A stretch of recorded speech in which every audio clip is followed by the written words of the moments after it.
My name is Elena Vance, and I am 46 years old. To the United States Navy, I am Rear Admiral Vance, a keeper of secrets that could topple empires. But to my family, I am still just the inconvenient daughter. Today, at my sister's wedding in Newport, they had no idea that the foundation of their perfect, polished life is a lie I can shatter with a single word. As I drove along the coast, watching the sunlight glitter on the waves, a foolish hope surfaced anyway. Maybe this time would be different. Maybe the sea breeze and champagne could wash away years of being made to feel invisible. For a moment, I was just a woman trying to believe in the idea of family. That hope was shattered by the chime of a single text message. It was from my mother, a dagger disguised as a notification. "Elena, for God's sake, I heard you were thinking of wearing that uniform. Don't. It's an embarrassment to the family name." My hands tightened on the wheel, my knuckles white. An embarrassment, the 2 silver stars I earned in an ocean of fire and steel, reduced to an insult. The air left my lungs in a silent gasp, replaced by a deep, profound, and dangerous cold. They wanted me to feel small. Have you ever been made to feel small for the very thing that made you great? Let me know in the comments, because they were expecting a ghost in a beige dress. They're about to meet a Rear Admiral in her full, unapologetic uniform. The decision to wear my uniform wasn't born from that single text message alone. It had been forged over years of quiet dismissals, each one a small cut, but together they had bled me dry of any hope for their acceptance. The final wound had opened a few weeks prior, right after I'd returned to my apartment in Norfolk from a grueling joint forces exercise in the Atlantic. The air in my apartment was still and cool, a welcome silence after the constant hum of a warship. I craved nothing more than a hot shower and the anonymity of my own space. I poured myself a glass of water, the ice cubes clinking in the sudden quiet, and sat down with my tablet. I rarely checked my social media feed, finding it a world of curated happiness I couldn't quite relate to. But that day, something drew me in. And there it was. A professionally shot photograph of my sister, Eliza, her face alight with joy, twirling in the arms of a man I didn't recognize. The setting was unmistakable, the waterfront deck of the Ida Lewis Yacht Club in Newport, a place synonymous with my family's social circle. The caption read, "She said yes, the future Mr. and Mrs. Halpern." My heart didn't sink. It simply stopped for a moment, a hollow thud in my chest. Hundreds of comments flooded the post. My mother, Eleanor, had left a string of effusive heart emojis. My father, Richard, had reposted the image with his own caption. "So proud of our beautiful family and the legacy we continue to build." I scrolled through every photo in the album. Eliza with her friends, Eliza with her new fiancé, Eliza with our parents. I searched for my name in the tags, in the comments, anywhere. There was nothing. It was a digital erasure. It wasn't a mistake. It was a message. I was not part of that beautiful family, not part of that legacy. I was just elsewhere. The feeling wasn't sadness. It was a cold, stark emptiness. The feeling of looking at a map of your own life and finding your hometown has been wiped off. A few days later, the physical proof of my status arrived. A thick, cream-colored envelope lay in my mailbox, the kind of expensive cardstock my mother favored. It smelled faintly of her signature Lily of the Valley perfume. But the address label struck me like a slap. Not Rear Admiral Elena Vance, not even Elena. It was addressed to the Vance family, Norfolk, VA, as if I were a satellite office of the main brand. Inside, the invitation was elegantly embossed, announcing the wedding at the Chandler at Cliff Walk. There was no handwritten note, no personal touch, just a QR code to scan for the RSVP. It wasn't an invitation, it was a summons, a bureaucratic notification to a peripheral family member. It was my mother's way of reminding me that I was being allowed to attend, not welcomed. That evening, I decided to call Ben Carter. Not to complain, but to ground myself in a world where my existence had weight. I dialed his number, my hand steady despite the tremor in my soul. He picked up on the second ring. Admiral. His voice was a familiar anchor of respect. I didn't waste time with pleasantries. Ben, I said, my own voice sounding distant, frighteningly calm. They're getting married. There was a beat of silence on the other end. He knew exactly who they were. I see, he said, his tone carefully neutral, but I could hear the undercurrent of anger on my behalf. They don't want an admiral in the family photos, Ben, I stated, the words tasting like ash. They want a ghost. Another pause, this one longer. I could picture him in his office, staring out at the naval base, his jaw tight. When he finally spoke, his voice was low and firm, laced with the fierce loyalty forged in shared danger. Ma'am, he said, the single word carrying the weight of years of service together. Ghosts are nothing. It's the light that makes the shadows, and your light is bright enough to black out their entire sky. His words didn't heal the wound, but they cauterized it. They stopped the bleeding. I ended the call, the cold resolve settling deep in my bones. I walked over to my closet and opened the doors. There, hanging in its protective garment bag, was my service dress white uniform. The crisp, immaculate white, the rows of ribbons telling stories they would never understand. And on the shoulders, the 2 silver stars I had earned. They called it an embarrassment, but they didn't know its real name. It was my armor, it was my truth, and it was the only thing I would be wearing to that wedding. The weight of my mother's text message felt heavier than any gear I had ever carried. It wasn't just a command, it was the echo of a lifetime of dismissals.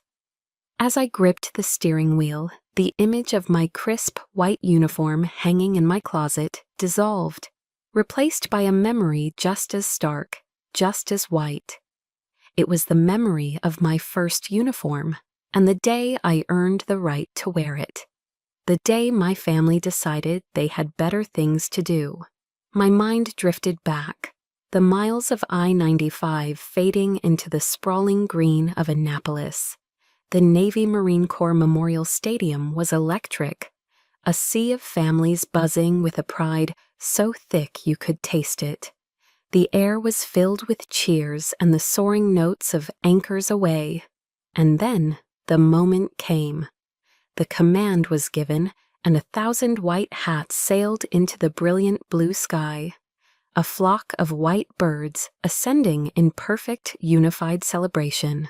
I stood there, a newly commissioned ensign in the United States Navy, my smile feeling stiff and foreign on my face. My eyes scanned the stands, searching for the section, the row, the exact seats I had circled on a map for them. But they were empty, just 2 stark, blue, empty plastic seats in a crowd of thousands. The phone call had come that morning just as I was polishing the buttons on my uniform. It was my father, Richard, his voice clipped and hurried. "Elena, something's come up, a major investment opportunity in Shanghai. The timing is terrible, I know, but it's a game changer. We can't miss it." My mother, Eleanor, got on the line next, her voice smooth as silk, dripping with false sympathy. "You know your father, dear. Business first. We're so terribly proud, of course." "And Eliza?" My 17-year-old sister had a club tennis tournament. A club tournament. Not the regionals, not the nationals. A simple local club tournament was apparently more important than her only sister's graduation from one of the most prestigious military academies in the world. I stood among my cheering, embracing classmates, posing for pictures with their beaming parents, and I had never felt more profoundly alone. The photo I have from that day shows me with 3 of my roommates, our arms around each other, smiling bravely. But if you look closely at my eyes, you can see the void where my family was supposed to be. A week later, a thick envelope from their bank arrived at my new Spartan quarters. Inside there was no letter, no proud note, just a check for $5,000 and a small, elegant card with my mother's perfect, emotionless script. "Congratulations, dear. Buy yourself something pretty to celebrate. Perhaps a pearl necklace." A pearl necklace. As if 4 years of grueling marine engineering courses, sleepless nights studying naval strategy, and a solemn oath to defend my country could be measured and dismissed with a piece of jewelry. It wasn't just thoughtless, it was a profound insult. It was their way of translating my world into the only language they understood, the language of price tags and status symbols. In their world of lavish parties and designer brands, my achievement had no real value. I remember standing there, holding that check, feeling the cold weight of their misunderstanding. Then, with a slow, deliberate motion, I tore the check into tiny, precise pieces and let them fall into the trash can like confetti at a one-person parade. It was the last time I ever hoped they would understand. The bitterness of that memory was compounded every time I returned to the family home in Newport. The house was a museum of Eliza's triumphs. The walls were lined with photos of her winning ribbons at equestrian events, her prom pictures, her acceptance letter to Boston College, framed in ornate silver. A few months after my Annapolis graduation, an entire glossy album was dedicated to her 17th birthday. Dozens of photos taken at the famed L'Espalier restaurant in Boston. Eliza in a designer dress, laughing as our parents presented her with the keys to a brand new white BMW. My father and mother stood on either side of her, their faces radiant with a pride that was almost blinding. And my presence in this family shrine? It was a single, small 4x6 photograph, tucked away on a crowded bookshelf in the library, almost hidden behind a leather-bound collection of Dickens. It was the photo from graduation day, the one with my roommates. To any visitor, it would look like a picture of their daughter's friend. It was clear the Vance family had one daughter, a perfect, beautiful daughter. I was just a stranger who sometimes stayed in the guest room. I should have known it would be this way. I should have remembered the night I told them I was accepting my appointment to Annapolis. We were in the mahogany-paneled living room, the air thick with the scent of old money and wood polish. My father set down his glass of scotch, the crystal clinking softly on the marble coaster. He looked at me not with anger, but with a deep, weary disappointment that was somehow worse. "Elena," he'd said, his voice level, "the Navy is no place for a Vance woman. Our name was built in boardrooms, not on the decks of ships. You are wasting your intelligence, wasting the connections I could provide for you, on something that offers no tangible benefit to this family." At the time, a younger, more naive version of me thought he simply didn't understand my passion, my need to serve something larger than myself. But looking back now as I drove towards my sister's wedding, I finally understood.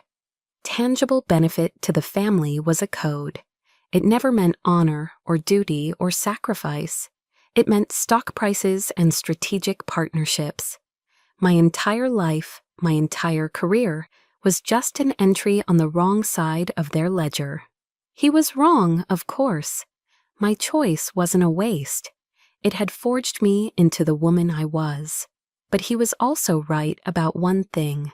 It had come at a cost. The cost was a profound, unshakable loneliness. A solitude you can only find in the middle of a vast, empty ocean, or in a crowded room full of your own family. My father was wrong. My choice wasn't a waste. It forged me. But the cost of that forging was a solitude so profound it had its own geography, a loneliness measured not in miles from home, but in the vast, empty stretches of the ocean. My family saw my career as an abstraction, a series of pins on a map. For me, it was a life lived in steel corridors, under skies that held no pity. The first few years were a blur of missed holidays. My first Christmas as an officer was spent on a destroyer in the Persian Gulf, the air thick with sand and tension. I remember calling home on a crackling satellite phone, the delay on the line making the distance feel even greater. On the other end, I could hear the familiar sounds of a Newport Christmas party, the clinking of glasses, the swell of music, a burst of laughter. My mother's voice was bright and distant. "Oh, Elena, darling, it's not a great time. We're just sitting down to dinner." Through the static, I heard Eliza excitedly describing a new diamond bracelet. The call lasted less than a minute. There was no "Are you safe?" or "We miss you."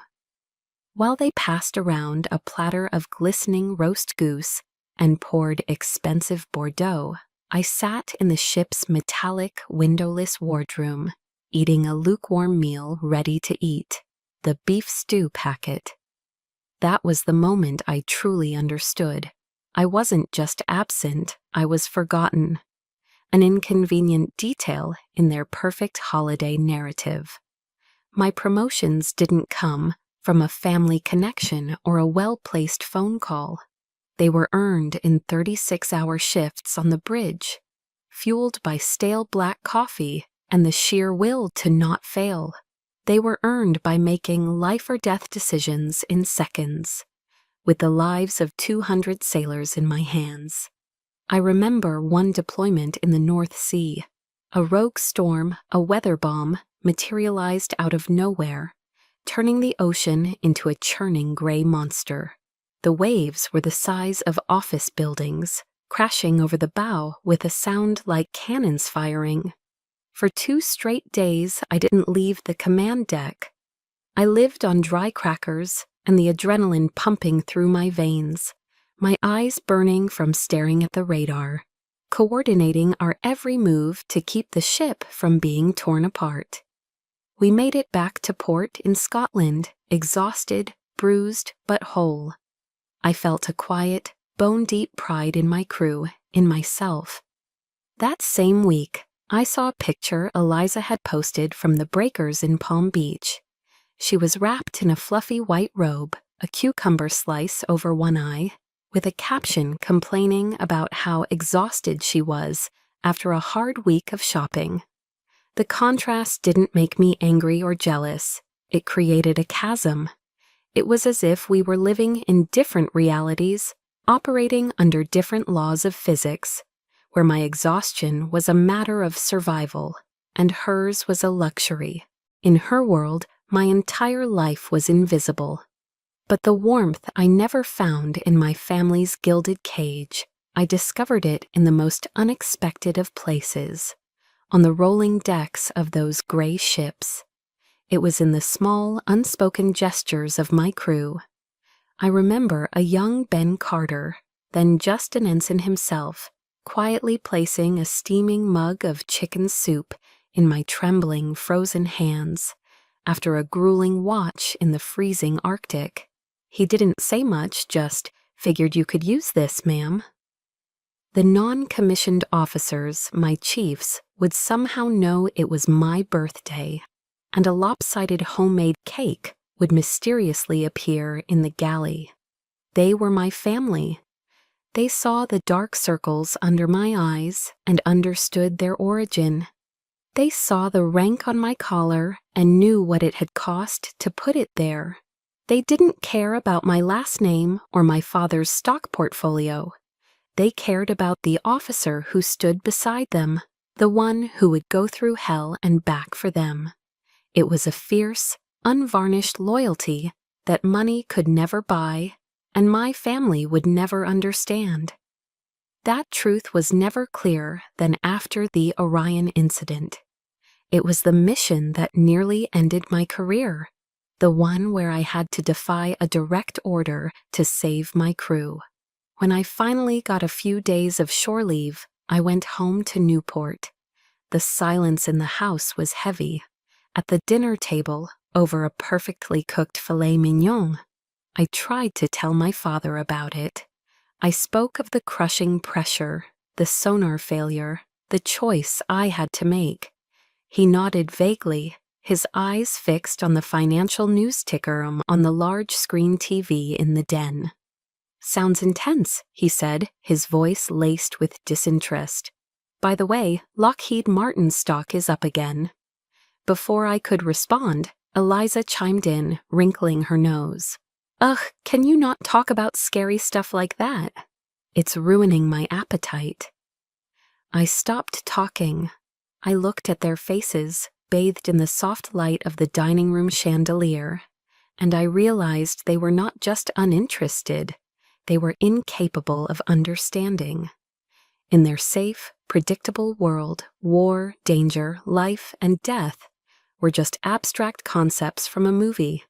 They were not my reality. My reality, with all its grit and honor, was just an inconvenient story, a disruption to their perfectly seasoned meal. In the cold, indifferent world my family inhabited, I was a ghost. But on the steel decks of the United States Navy, amidst the very people I had sworn to lead and protect, I was seen. The warmth I never found in the mahogany-paneled rooms of Newport. I found it in the small, steadfast actions of my chosen family. And at the center of that family was Ben Carter. Ben was more than just my executive officer. He became the silent guardian of my sanity. He learned to read the weather of my moods, particularly after the infrequent icy phone calls from my parents. He knew that my family was a vulnerability, a weak point in my armor. After a particularly cutting conversation with my mother, he wouldn't pry or offer platitudes.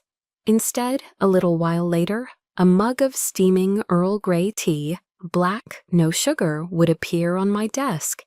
He never asked what was said. He would simply say, "You look tired, Admiral. Maybe you should take a moment." He built an invisible buffer around me, a quiet sanctuary where my pain didn't need an explanation. While my own family constructed walls to keep me out, Ben built a fortress to protect me. That silent, intuitive care was worth more than 1,000 empty apologies. He also became my personal historian, the sole keeper of a history my family chose to ignore. He remembered the milestones I myself often forgot in the relentless pace of my duties. On the 10th anniversary of the day I took command of my first ship, the USS Gonzales, I was buried in operational reports and completely oblivious. But when I walked into my office that morning, a small, exquisitely detailed model of the destroyer was sitting on my desk. Next to it was a handwritten card on simple, government-issue stock.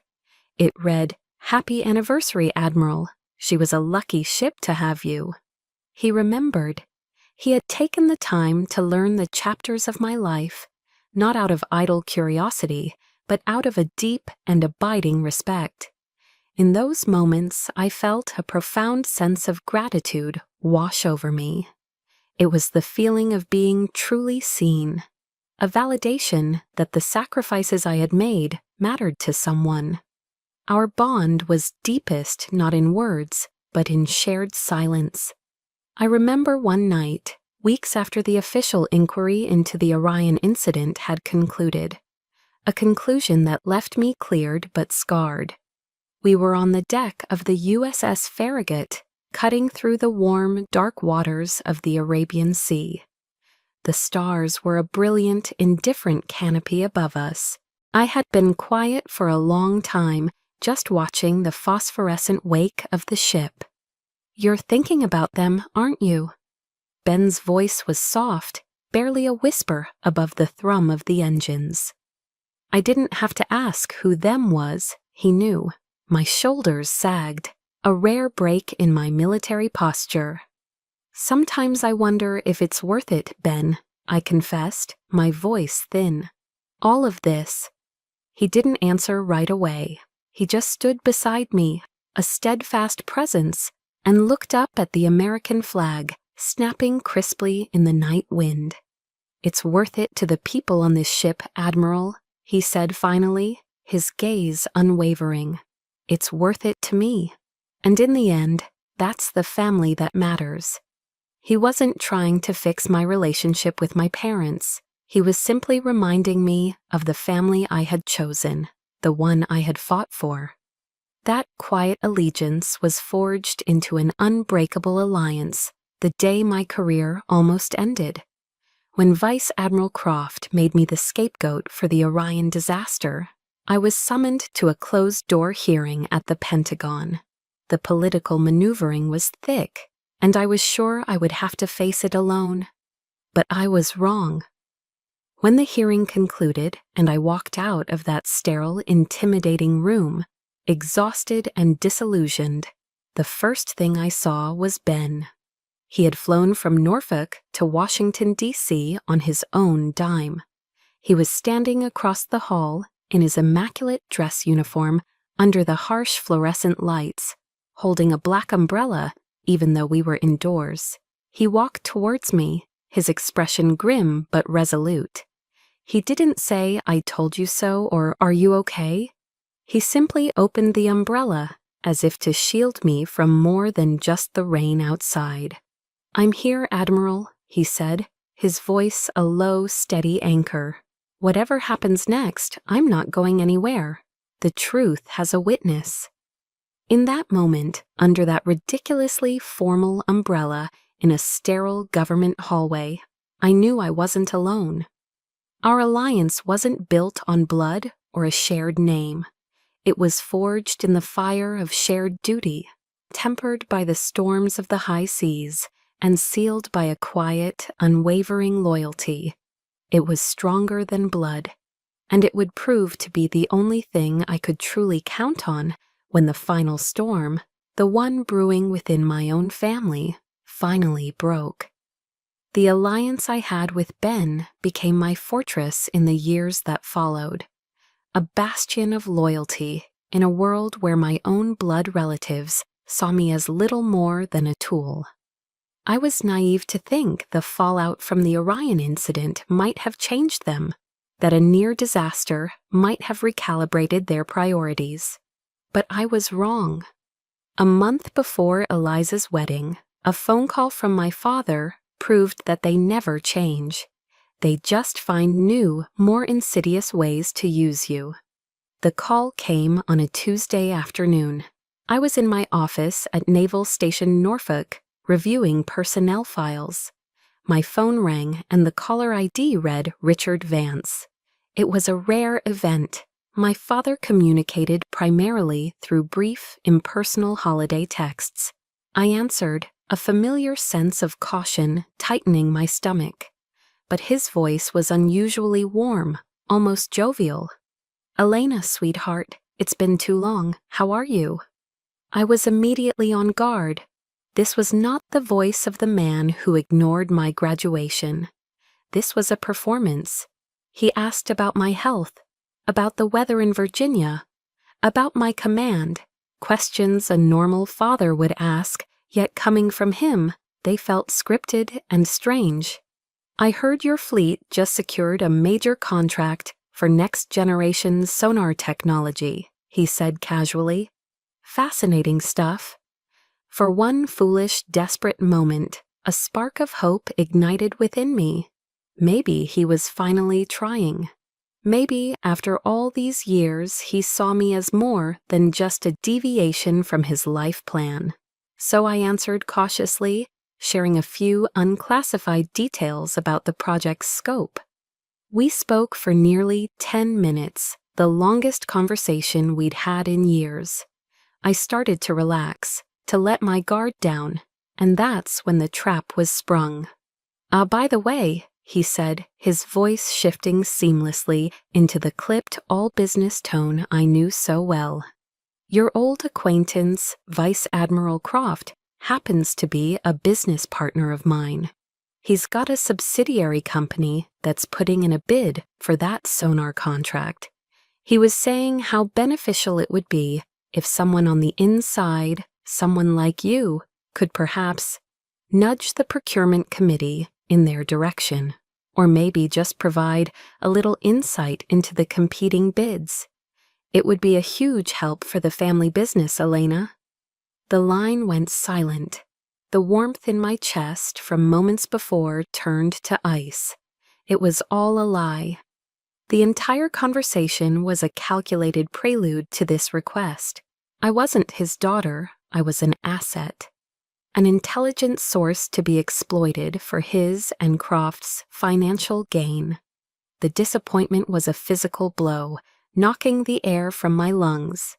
He didn't see me, Elena, the woman, the officer. He saw the 2 silver stars on my shoulders and the doors he thought they could unlock for him.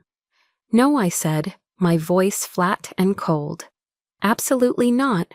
What you're asking is unethical, illegal, and a violation of my oath."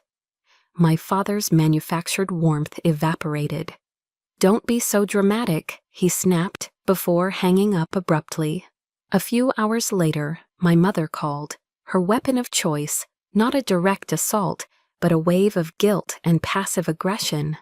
"Elena, you've disappointed your father," she began, her voice a symphony of practiced sorrow. "You just don't understand, do you? Everything he does for this family, for Eliza's future, to maintain the lifestyle we've all worked so hard for." The familiar lecture began, a tirade about loyalty and obligation. "A little help is all he asked for. You've always been so rigid, so military. Sometimes you need to be flexible for the people who love you." Her definition of flexible was for me to commit a federal crime. Her definition of family was a closed circle, consisting of her, my father, and Eliza. I was an outsider, expected to contribute, but never truly belong. The final, most degrading assault came from Eliza herself. She called me that evening, her voice thick with staged, hiccuping sobs. "Elena, Mom told me everything," she cried. "How could you do that to Dad? He's been so stressed about his investments." Then came the manipulation, cloaked in bridal anxiety. She talked about the rising costs for the wedding, the caterer, the flowers, her dream of a perfect honeymoon in a Bora Bora overwater bungalow. "It was just a small favor, big sis," she pleaded, her voice a pathetic whine. "You have everything, your career, your important position. I just want a beautiful start to my new life. Can't you just help us for once?"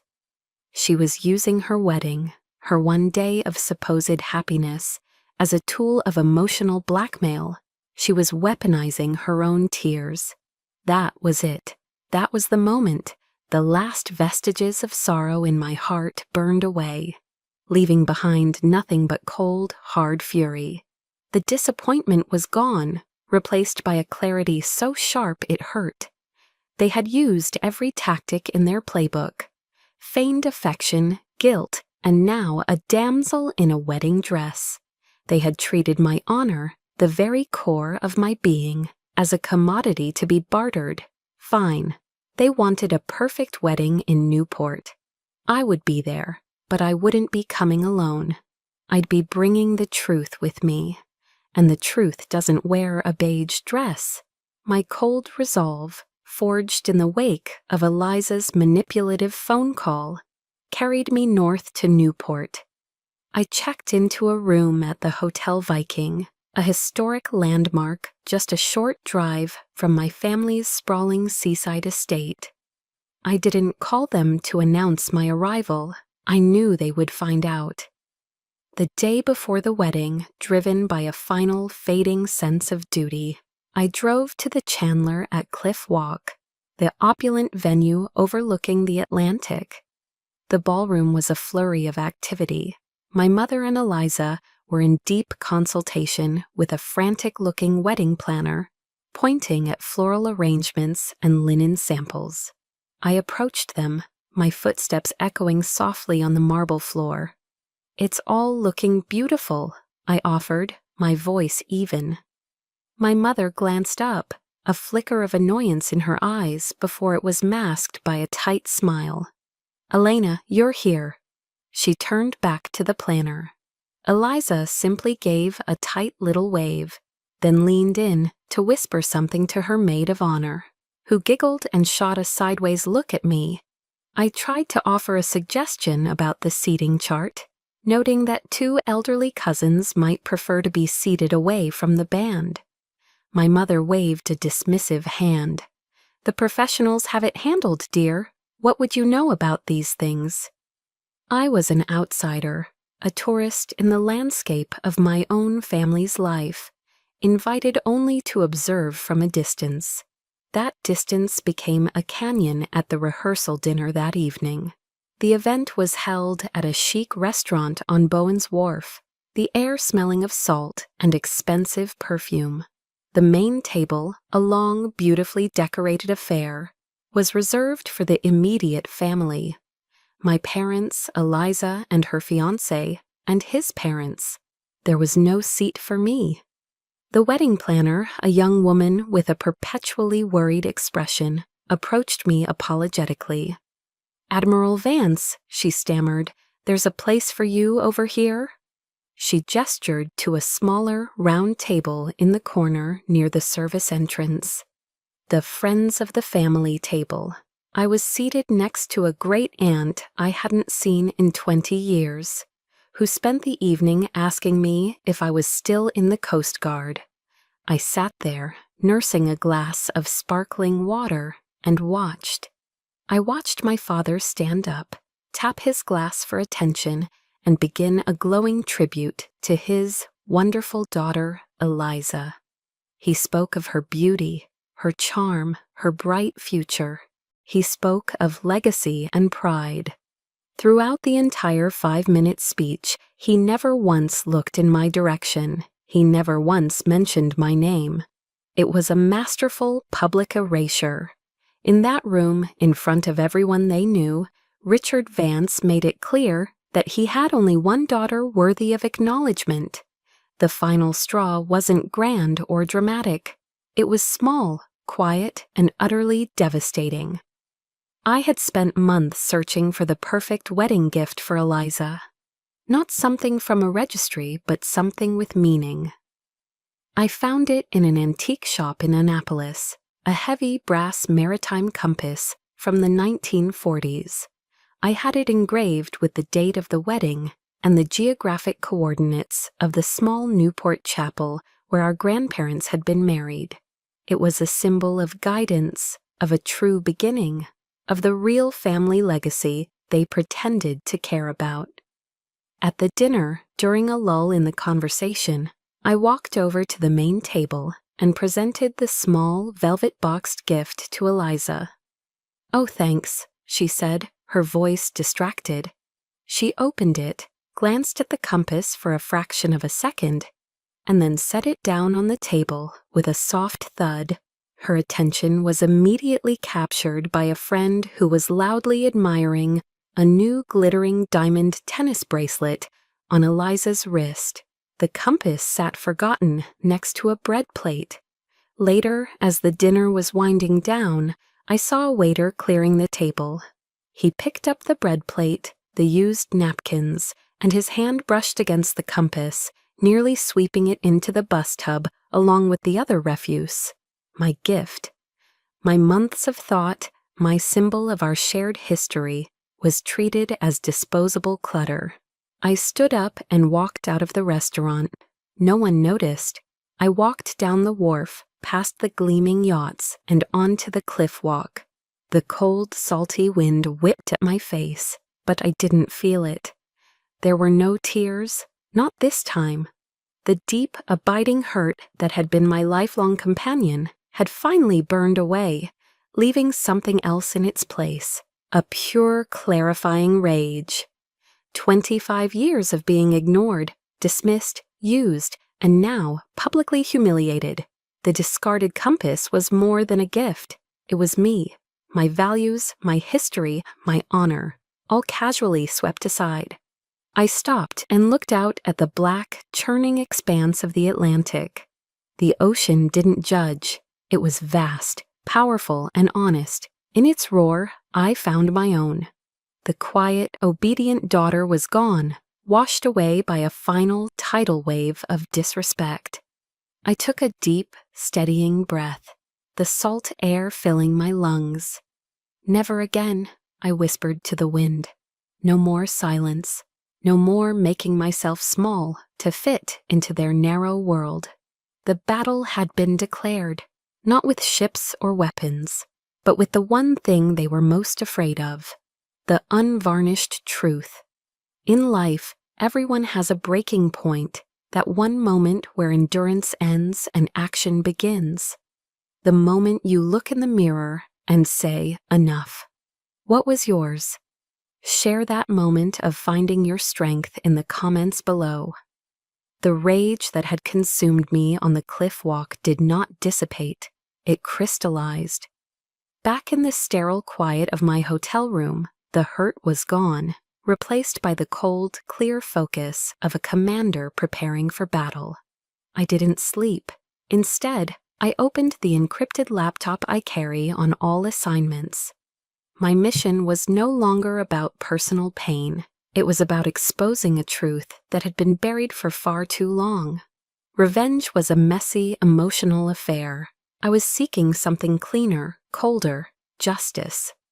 At 200 hours, I initiated a secure call to Ben Carter. He answered instantly, his voice alert. "Ben," I began, my tone devoid of emotion, clipped and precise as a mission briefing. "I need everything you can get on Vice Admiral Croft, specifically pertaining to the Orion incident. I want the unedited reports, the raw audio logs from the command center, and all original witness statements. Cross-reference them with any financial links between Croft and my father's investment firm. I need it all." There was no hesitation, no question of why. Just the calm, unwavering response of a trusted officer. "Roger that, Admiral. Give me 12 hours. I knew Ben wasn't just my subordinate. He was the hub of an informal network of loyal officers, many of whom had also been sidelined or wronged by Croft's political maneuvering. My weapon in this fight wouldn't be a Tomahawk missile, it would be information. And I was about to launch a full-scale information warfare campaign. While I waited, I turned my attention to the present. I pulled up the high-resolution photos from Eliza's engagement party. My eyes scanned past the fake smiles and champagne glasses, settling on the ornate gold locket around my sister's neck. A gift, the tag had said, from the Croft Legacy Foundation. A charitable front for a man who possessed no charity. Croft never did anything without a strategic purpose. My training as an intelligence officer took over. I zoomed in, enhancing the image. The locket's design was intricate, but it seemed heavier, bulkier than a purely decorative piece should be. Along the filigree edge, I detected a nearly invisible seam, one that didn't belong. A cold suspicion bloomed in my mind. I immediately sent the encrypted image file to Ben with a single clear directive. Analyze this object, highest priority. This wedding was no longer just a family drama. It had the makings of a hostile operation. By dawn, as the first gray light of morning filtered into my room, a secure email arrived from Ben. The subject line was one word: Orion Unedited. I opened the file. The raw truth was more damning than I had remembered. The unedited reports showed Croft had personally overridden safety protocols, pushing the USS Orion into a treacherous undersea canyon to show off a new, unproven sonar system to a group of potential investors. Then came the audio logs, his voice crisp and chillingly calm in the face of disaster. The asset is compromised. We will maintain perimeter and control the narrative. The potential loss of life is an acceptable risk. Acceptable risk. He was talking about my people. Then my own voice cut through the chaos, a recording I hadn't heard in years. I was a commander then. Negative command. I am overriding that order. We are initiating search and rescue protocols. Now. My hands clenched into fists. The evidence was irrefutable. Croft wasn't just incompetent. He was a monster who had weighed human lives against his career and found them wanting. The final piece of the puzzle lay in the list of survivors from the incident. My eyes scanned the names until one jumped out: Captain David Egan, retired. I remembered him, a good, steady commander who had been forced into early retirement after the official, sanitized report came out. A quick search showed he was living in Mystic, Connecticut, a mere hour's drive from Newport. I found his number and dialed, my heart pounding a steady, rhythmic beat. An older man's cautious voice answered. "Captain Egan," I said, "this is Elena Vance." There was a long pause on the other end. Then his voice changed, warmth and respect flooding into it. "Commander Vance," he corrected me, using the rank I held then. "I'll never forget what you did for my crew, for me, that day." I explained the situation briefly: the wedding, Croft's presence, my father's involvement. Egan didn't need any convincing. "That son of a bitch is going to be there?" he said, his voice a low growl. "Good, then so will I. It's about time the real story was told."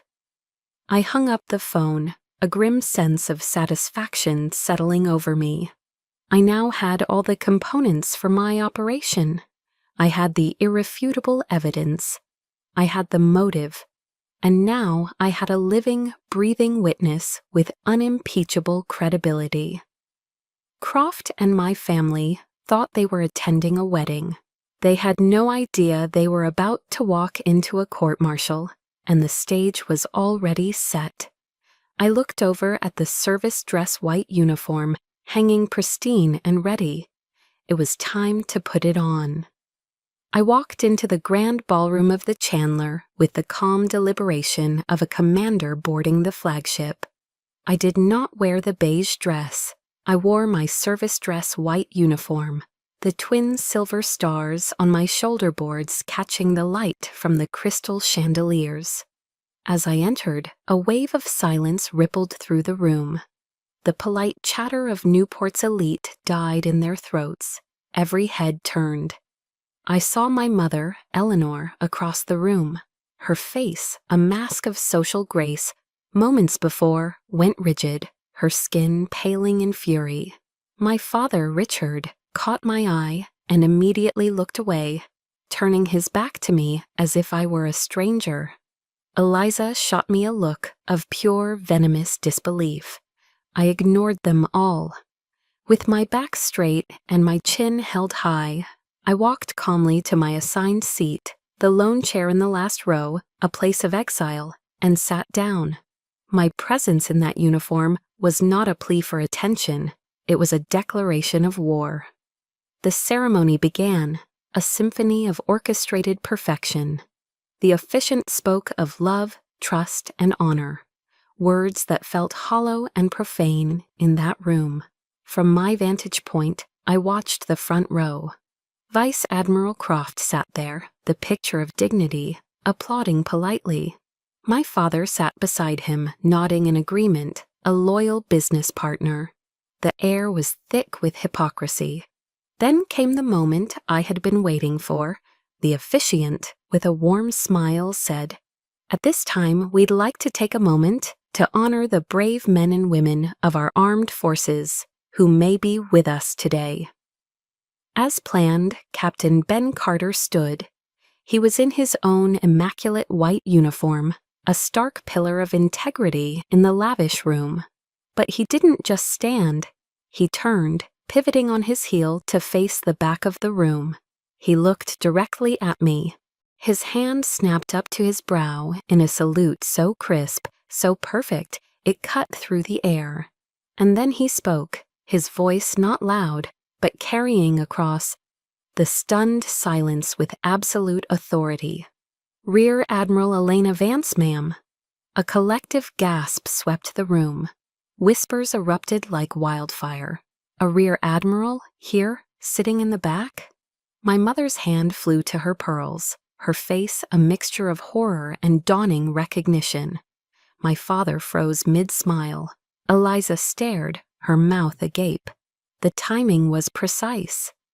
Immediately following Ben's salute, the large screens flanking the altar, which had been set to display a romantic slideshow, flickered and went black.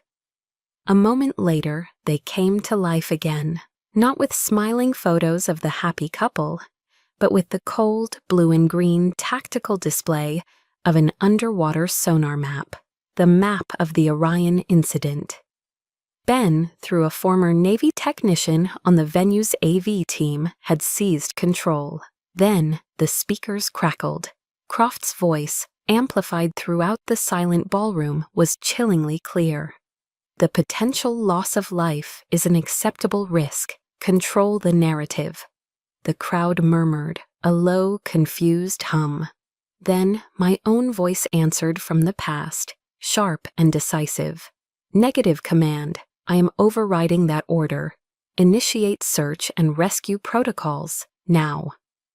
The screens switched to harrowing footage from a deep-sea ROV, showing the mangled hull of the submarine and the desperate, heroic work of the rescue divers. The confused hum in the room turned to audible shock. Croft shot to his feet, his face as white as my uniform. "This is slander! This data has been falsified!" he yelled, his voice cracking. My father stood with him, babbling about a technical glitch, a tasteless prank. But before their lies could take root, another figure rose from the crowd. He was an older man in a simple tweed jacket, but he stood with an unshakable authority. "My name is David Egan," he announced, his voice booming with the command of a lifelong captain. The room fell silent again. "I was the commanding officer of the USS Orion. That recording is real. That footage is real. Vice Admiral Croft, right there, left us to die to protect his career." His gaze then shifted, finding me in the back row. He looked directly at me, his eyes filled with a gratitude that transcended time.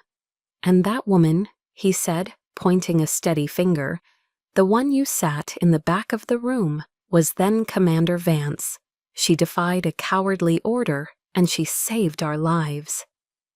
Though in civilian clothes, Captain Egan stood at attention and gave me a slow, deliberate nod of salute. The room erupted. It was no longer whispers, but shouts. Phones were raised, cameras flashing, recording the chaos. The carefully constructed facade of the Vancecroft dynasty had not just cracked, it had been blown to pieces in front of everyone who mattered. The game was over.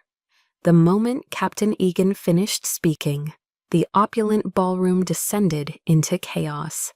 The carefully constructed symphony of the wedding shattered into a cacophony of gasps, frantic whispers, and the insistent flashing of cell phone cameras.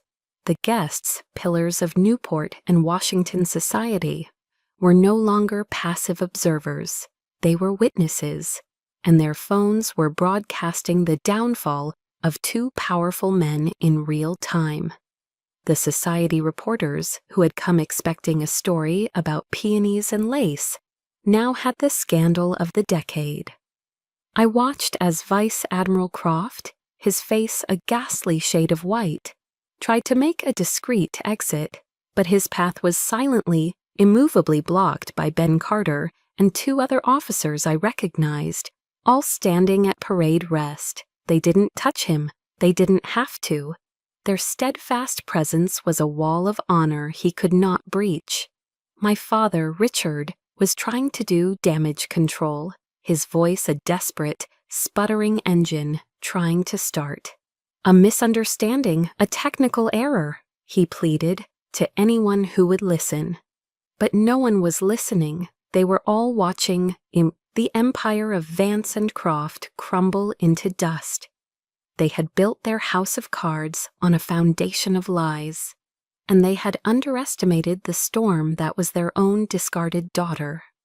The venue's security, looking overwhelmed, quickly escorted the key players, my parents, a tear-streaked Eliza, a shell-shocked Croft, and me, into a private drawing room off the main hall. The heavy oak door closed, shutting out the noise, but trapping us in a suffocating silence. It didn't last. My mother, Eleanor, her face contorted with a rage I had never seen before, lunged towards me. "How could you?" she hissed, her voice trembling with fury. "You have ruined everything, the family's reputation, your sister's wedding, years of work gone." My father, his bravado gone, pointed a trembling finger at me. "You will pay for this, Elena. I swear to God, you will pay." But their words, once so powerful, now felt like spent ammunition. They were just noise, the meaningless fury of cornered animals. I looked directly into my mother's raging eyes, and my voice, when it came, was steady and cold. "A reputation built on lies is not a reputation, Mother. It's a prison. And today I set myself free. I didn't raise my voice. I didn't cry.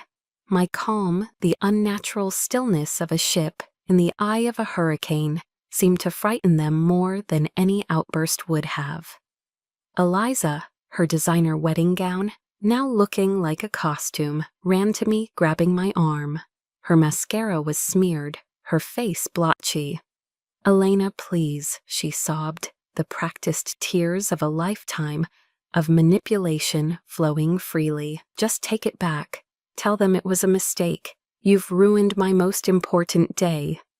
I looked down at her hand clutching my sleeve, the hand that had always received everything so effortlessly.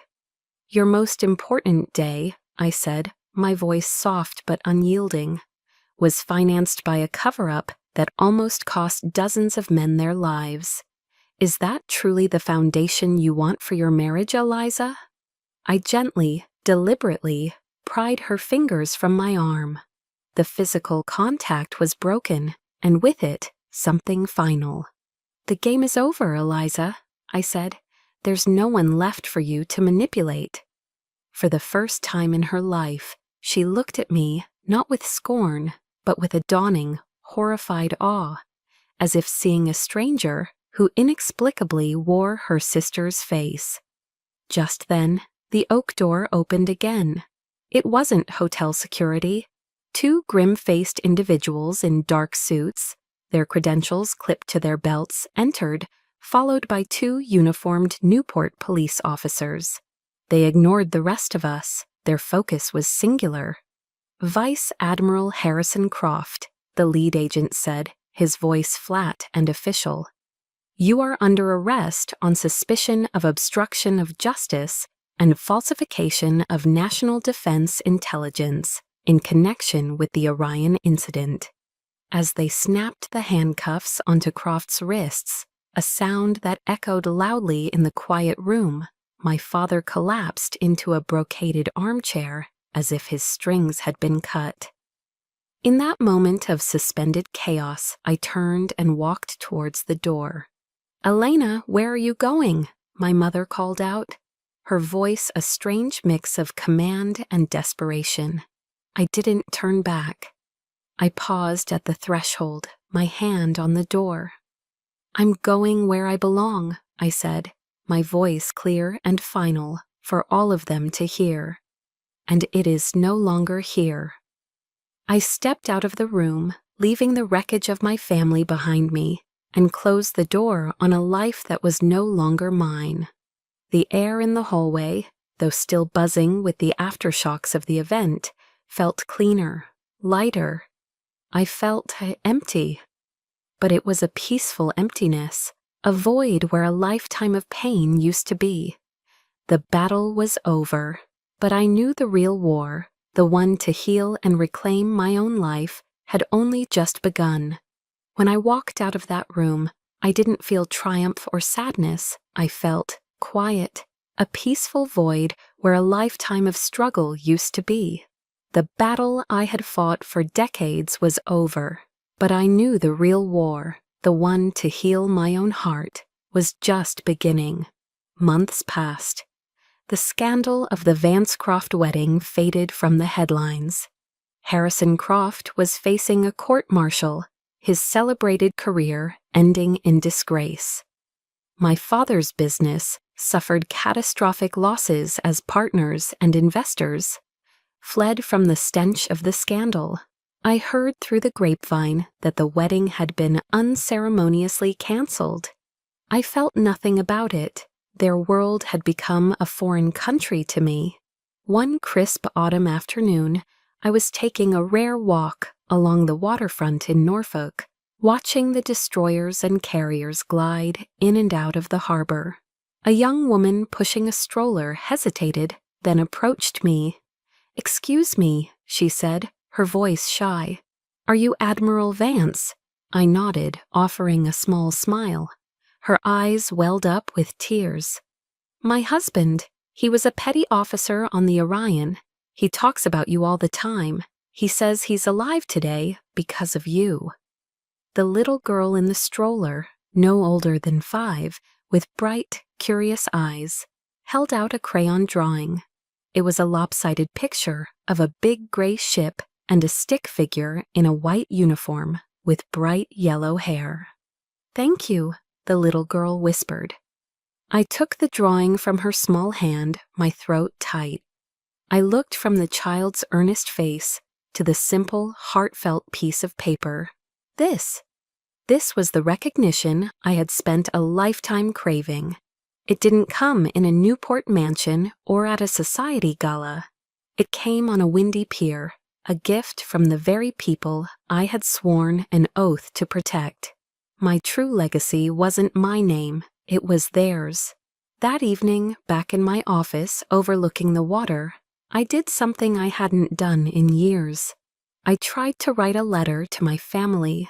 I filled pages with explanations, with the lingering pain, with the reasons why.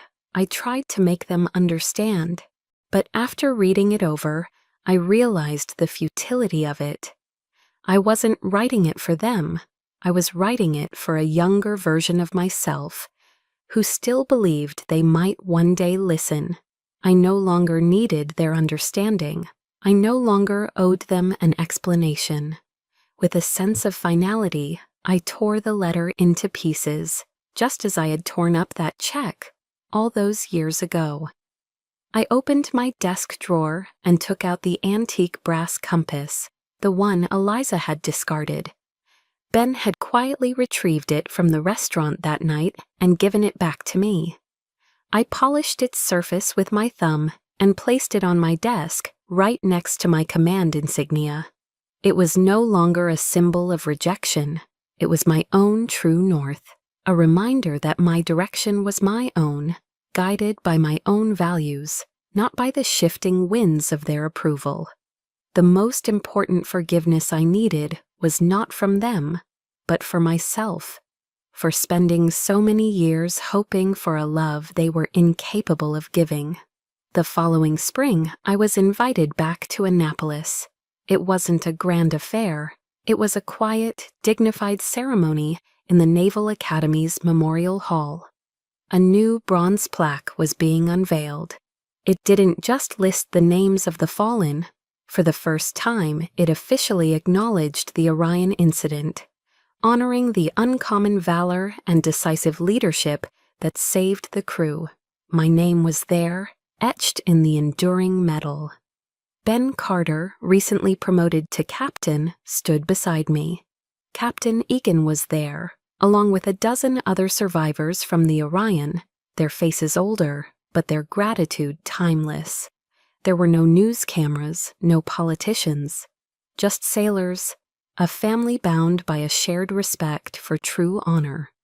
As I reached out and traced the cool, raised letters of my own name, a profound sense of peace washed over me. History, at last, had been written correctly. The story ends, but my life did not. It began anew. This morning, I stood on the command bridge of the USS Gerald R. Ford, one of the most powerful warships ever built. A new command, a larger fleet, a greater responsibility. As the first rays of dawn broke over the vast, empty expanse of the Atlantic, Captain Ben Carter stood beside me. "It's a beautiful morning, Admiral," he said. I smiled, a real, unburdened smile that reached my eyes. The sun was climbing, painting the horizon in strokes of gold and orange. The past was a shadow behind me, and the future was an open ocean. "Yes, it is, Ben," I replied, my voice filled with a hope I thought I had lost forever. A very beautiful day. I was no longer the rejected daughter of the Vance family. I was Admiral Elena Vance, a leader, a mentor, a guardian. And my legacy wouldn't be found in their family albums. It would be written on the waves.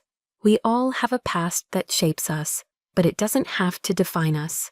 Your true legacy is the one you build for yourself, starting today.